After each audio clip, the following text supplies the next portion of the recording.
paysans de Jean Giono. Lettre aux paysans sur la pauvreté et la paix. 6 juillet 1938.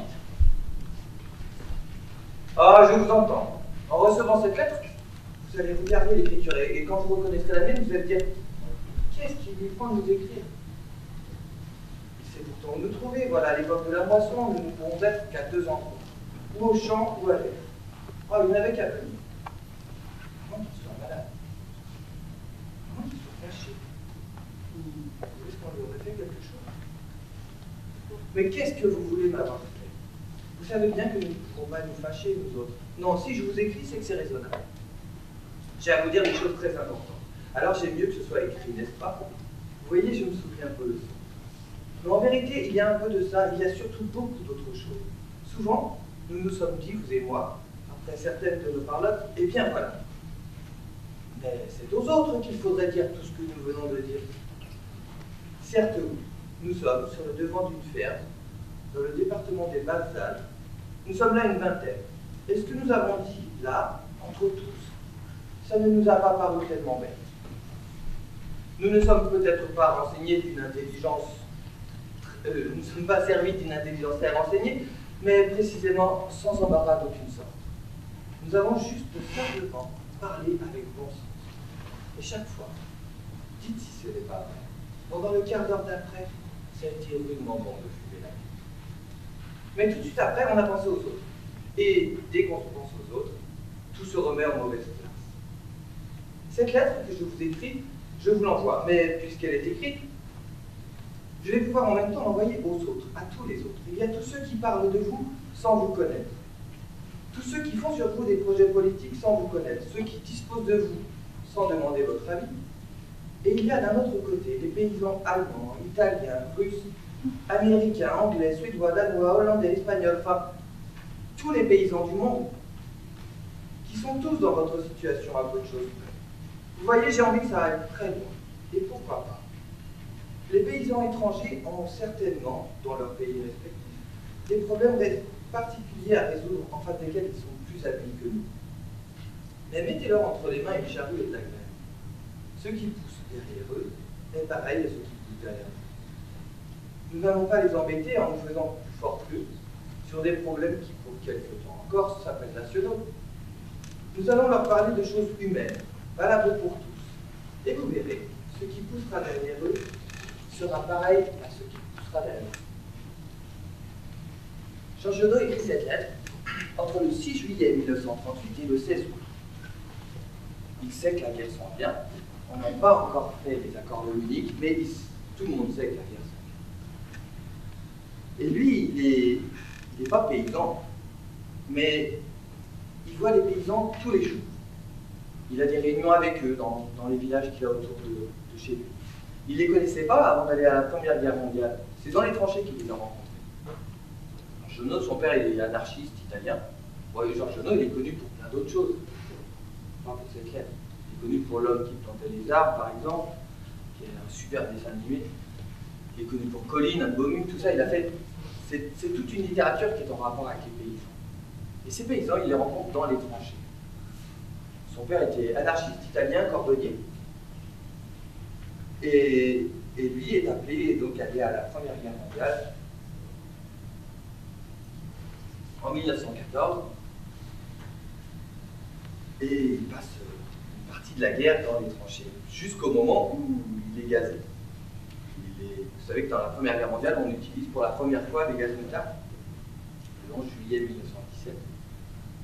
Les gaz sont inventés depuis très longtemps, on n'avait jamais osé les utiliser, mais là on les utilise contre les humains et contre les animaux.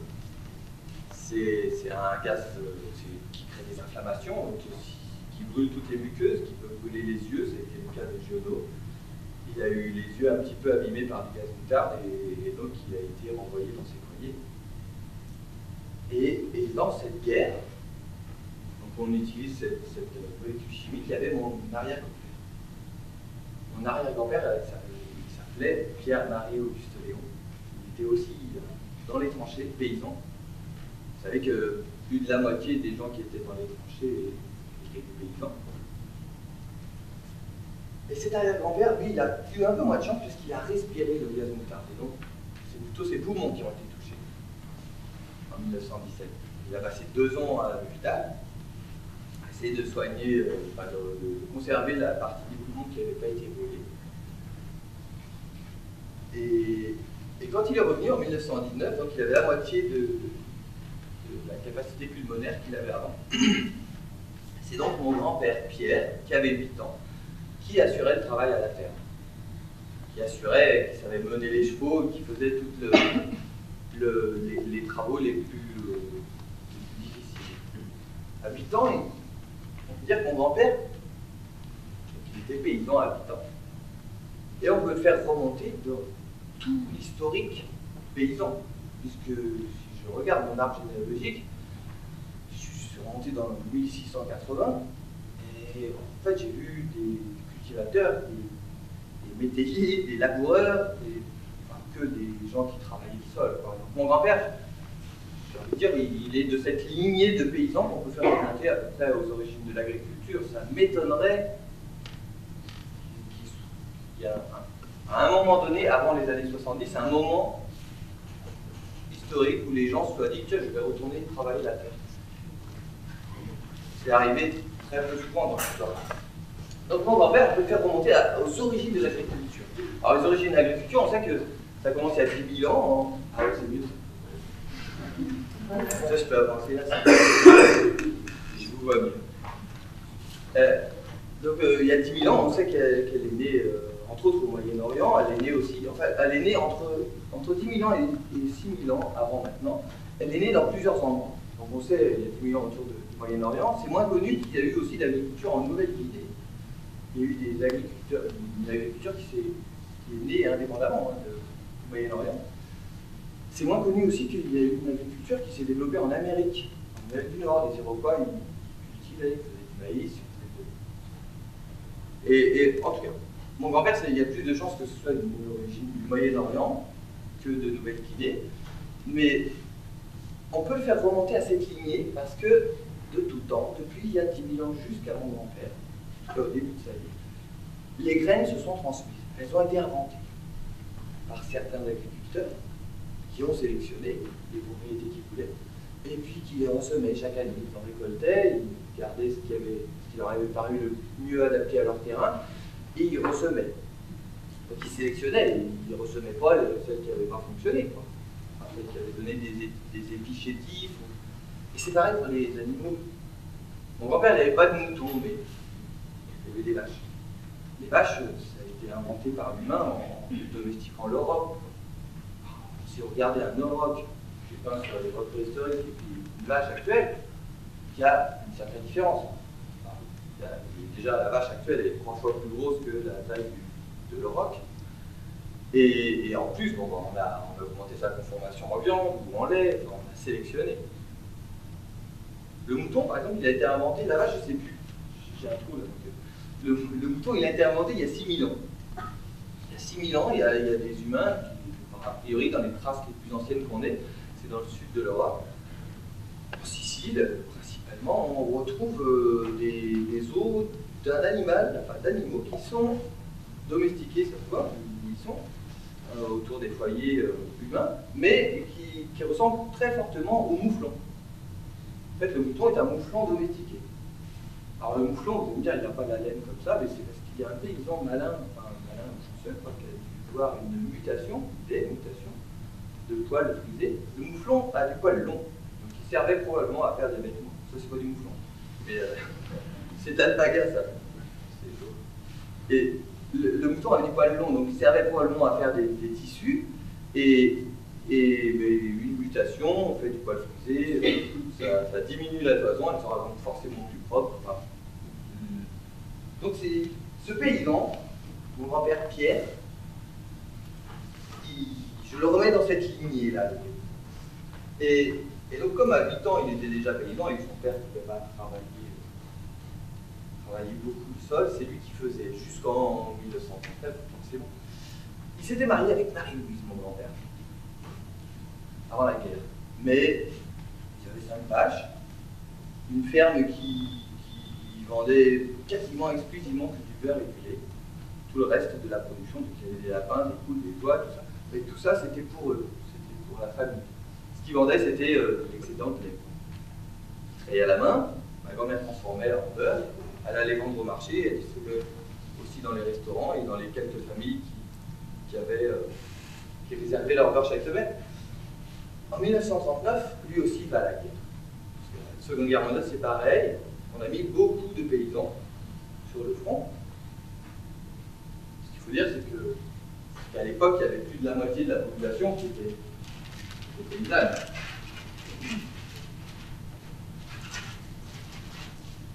En 1939, il y avait plus de 6 millions de paysans en France.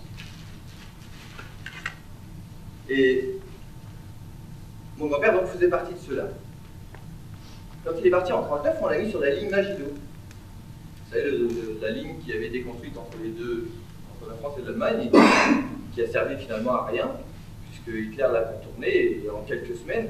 Et donc mon grand-père s'est retrouvé dans la débandade. Le moment où il n'y a plus de chef, ils étaient sur la ligne Maginot, tous ces paysans, pas beaucoup de paysans. En tout cas, son groupe était paysans, ils venaient de la même région, et ils se sont retrouvés sans chef. Donc, 2 jours sans chefferie, sans ordre, ils ont décidé de partir avec leurs chevaux et de traverser toute la France, d'est en ouest, et de rentrer chez eux. Donc ils ont traversé à cheval, tous ces paysans rentraient chez eux. Ils se sont fait arrêter à 60 km de chez eux. Ils étaient presque arrivés, ils avaient fait 800 km. Et donc considérés comme déserteurs par l'armée allemande, ils avaient travaillé pendant 1 an dans une ferme qui n'était pas la sienne. C'est-à-dire qu'il a été absent pendant 1 an et 4 mois de sa ferme. Et en revenant,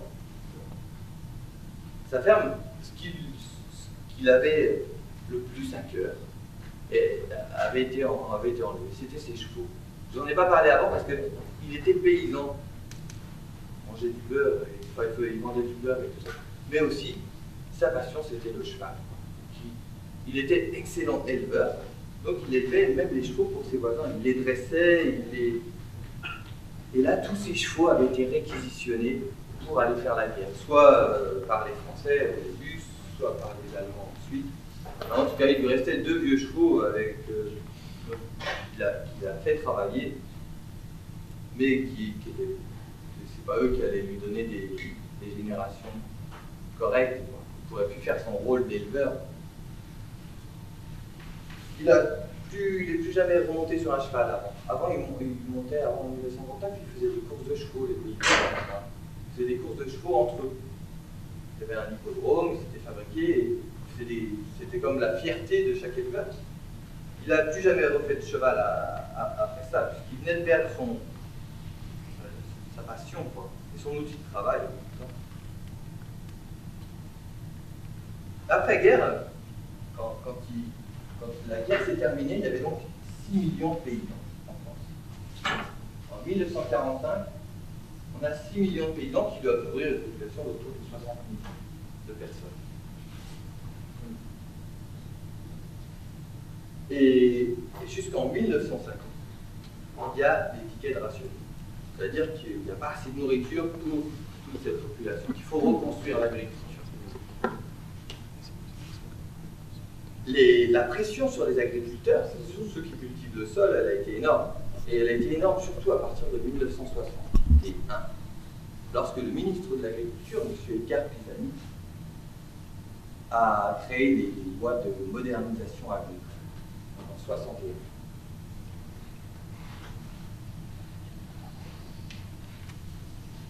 De mon grand-père, en fait, je vous en parle alors que, finalement, il est décédé en 1976 comme exploitant agricole. Il était né comme paysan, il est mort comme exploitant agricole. Moi, j'ai plutôt tendance même à dire exploité agricole. Quand il est mort, j'avais que 4 ans. Donc j'ai très peu de souvenirs directs. J'en ai un qui m'a marqué par contre toute ma vie, c'est ce qu'il a dit le jour de ma naissance à mon père. Parce que lorsque mon père lui a dit que j'étais né, qui était super content, c'était son premier enfant, il était tout énervé. Et mon grand-père, il l'a regardé, il a dit juste une phrase, il est né un dimanche, il sera feignant. Je vous jure que ça marque une vie. Quand on revient de l'école avec des trucs moyens, à faire signer, quand on n'a pas envie d'aller travailler à la ferme, puisque mes parents étaient agriculteurs aussi. Ils ont fait toute leur carrière de travail en agriculture. Et j'étais pas super motivé tout le temps d'y aller, donc effectivement, ton grand-père l'avait dit. Hein. Alors maintenant, je l'assume vachement bien. Beaucoup mieux. Mais à l'époque, ça m'avait bien marqué. Et alors, je l'assume mieux aussi parce que j'ai discuté avec des gens de sa génération qui m'ont dit, mais feignant, c'est normal, c'est quelqu'un qui ne travaille pas la terre. C'est peut-être ça que voulait dire ton grand-père. Alors effectivement, mon grand-père, il était un peu comme cette personne me disait, là, de 98 ans, il me disait, il y a deux catégories de population. Il y a ceux qui travaillent le sol, qui travaillent, et les autres. En même temps, vu la vie qu'il a eue, mon grand-père, vu la densité de travail à fournir et tout ça, et, enfin, je veux dire, il est parti une fois en vacances, je suis sûr que toute la salle peut nous dire où aller un paysan qui vient de l'Anjou en vacances. J'ai pas entendu, je crois que ça a été lourd. Lourde, oui. C'est ça. C'est ça, forcément. Et ça aussi, on l'a beaucoup entendu cette histoire, parce que quand il est parti mon grand-père, il a eu 11 enfants. Il a eu 5 garçons, il va à Lourdes, et quand il revient, il a 6 filles.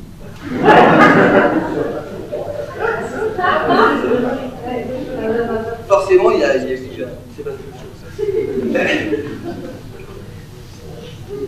En tout cas, mon grand-père, donc j'ai que ce souvenir-là de lui. C'est dur. Mais il voulait peut-être me souhaiter de ne pas faire ce travail aussi difficile. Parce que je pense. Parce que lui, ce qu'il a vu en une génération, il est passé d'un travail de traction animale, avec les chevaux, une relation finalement assez proche de la nature, à quelque chose de très mécanique, utilisant des produits. Enfin, je vous ai dit que mon arrière-grand-père avait les poumons détruits par le gaz moutarde. Le gaz moutarde, c'est un organofloré. Et un organofloré, ça a été utilisé comme insecticide. Mon grand-père, Pierre, a mis dans ses champs des molécules qui avaient détruit le poumon de son père. Et il est mort prématurément, mon grand-père. Justement, peut-être du fait d'être devenu exploitant agricole. Alors, c'est pas lui forcément qui a choisi, vu qu'il avait plus de chevaux. Après la guerre, en 1947, avant j'ai été trop vite, je vous oublier le plan Marshall tout à l'heure. En 1947, il y a eu le plan Marshall pour reconstruire l'agriculture.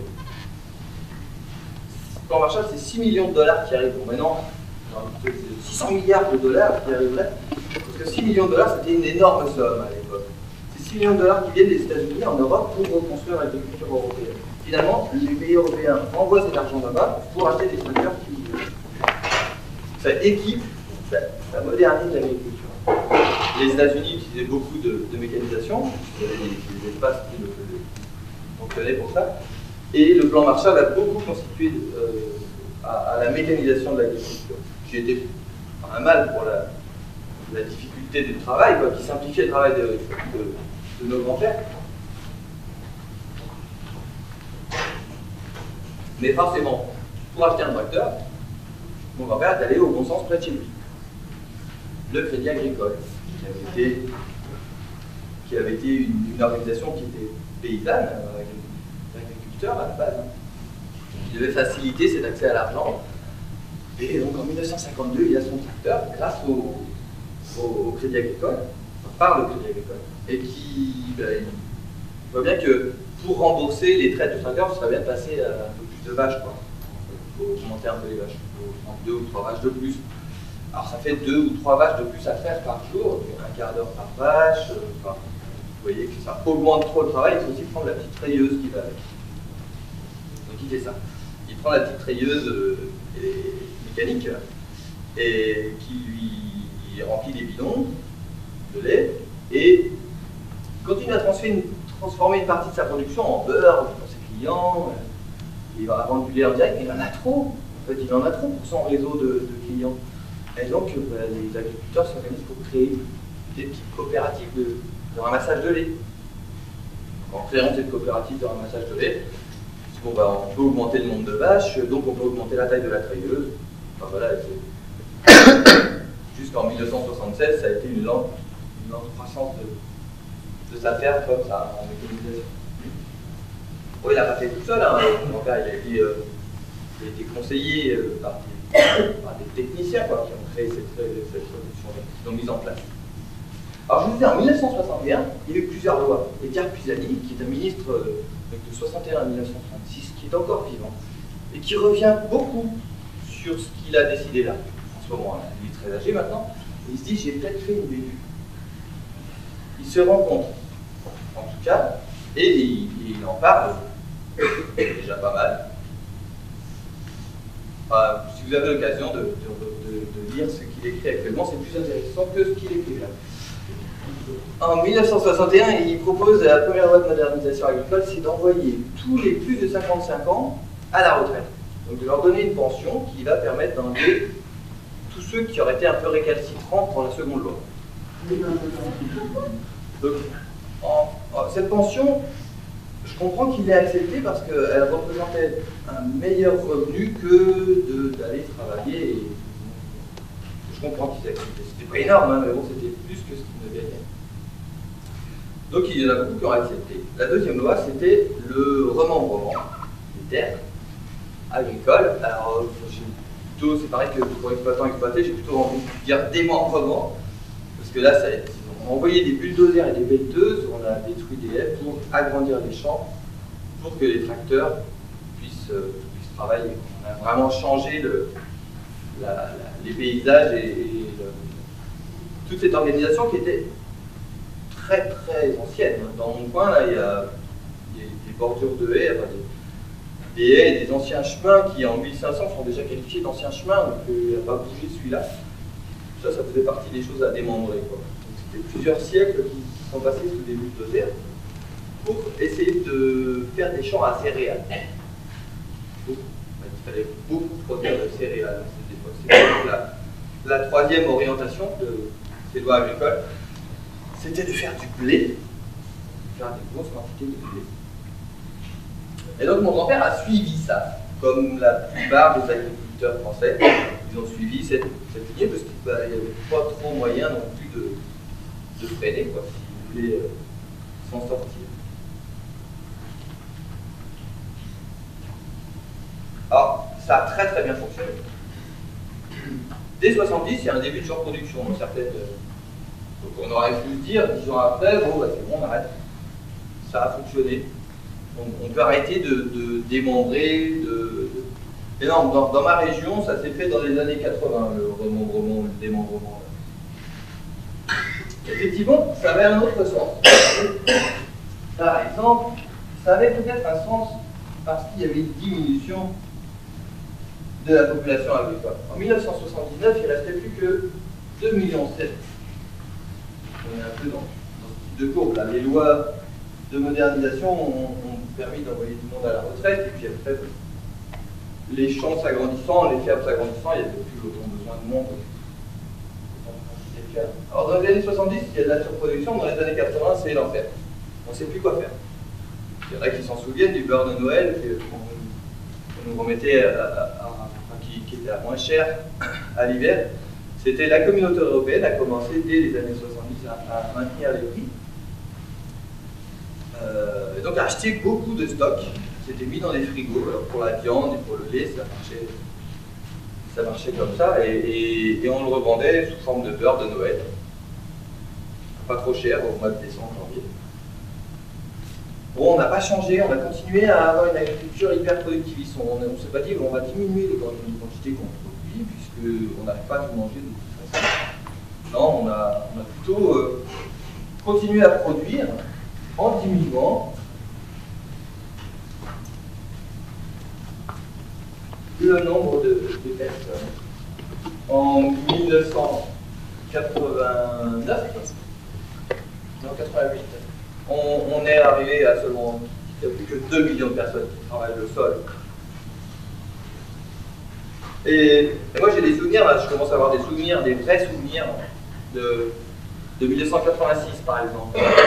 la viande de mon père, que mon père produit, à l'époque je ne savais pas si j'allais devenir paysan, mais je commençais à m'intéresser aux chiffres de ce qu'il vendait. Donc il la vendait 33 kilos, la viande, c'est le prix actuel.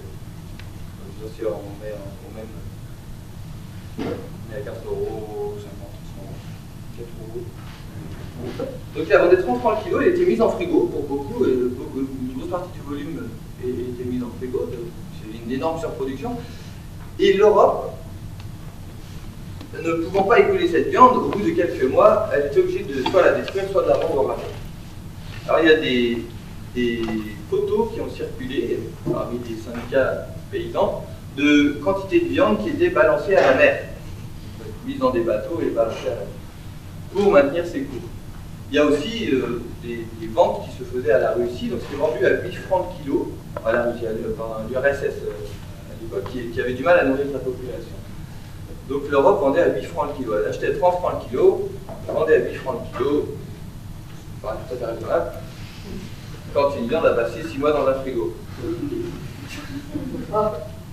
Et alors devant ça, il y a quelques agriculteurs, c'est pour ça que j'ai ce souvenir très précis. Mon père faisait partie de paysans qui ont essayé de s'organiser pour dire mais on n'a pas besoin de le vendre à l'autre bout du monde à 8 francs le kilo, on va le vendre ici à 8 francs le kilo.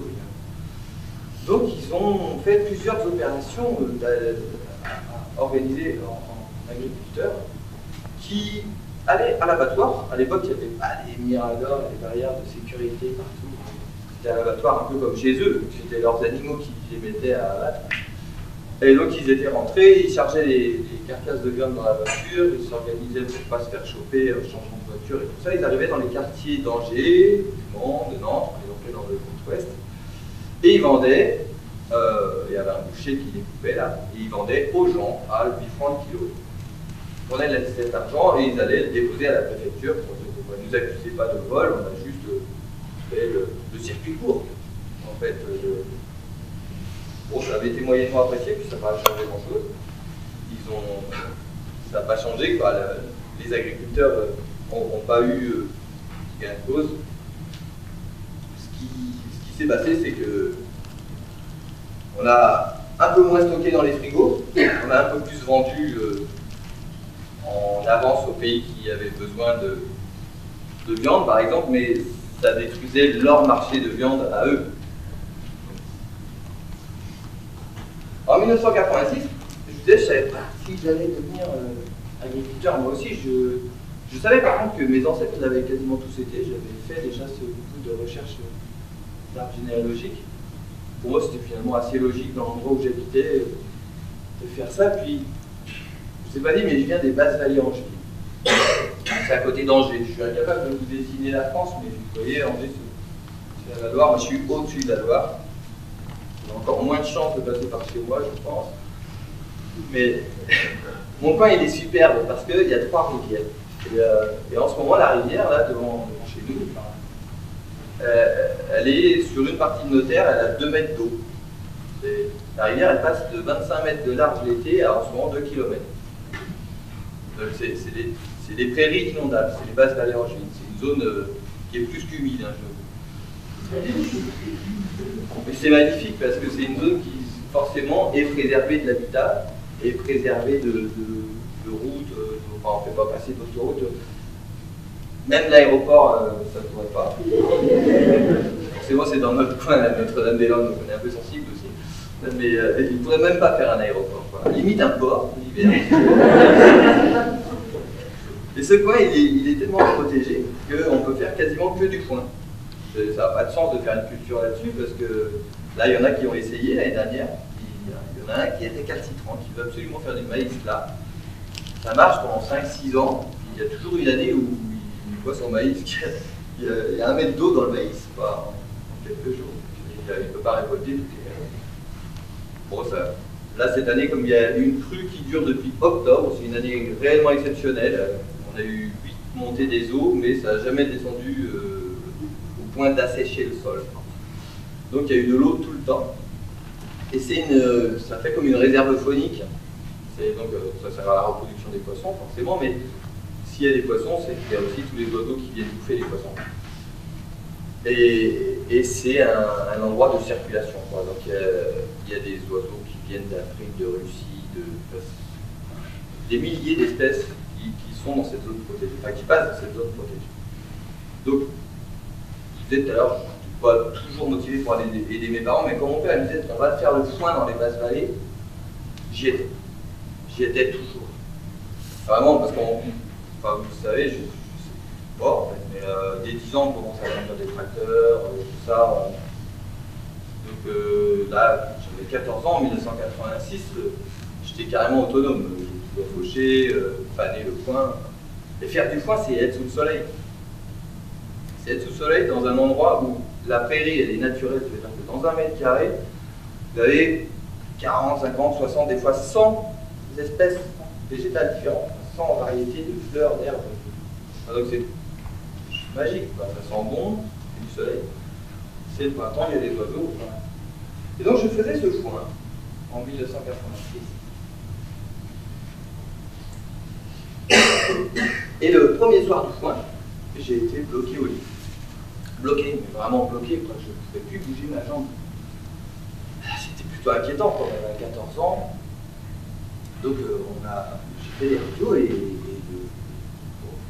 le rhumatologue qui a vu mes radios, il m'a dit bon, là c'est sûr que tu ne pourras pas faire agriculteur. Vu le dos, comment il est, c'est faux.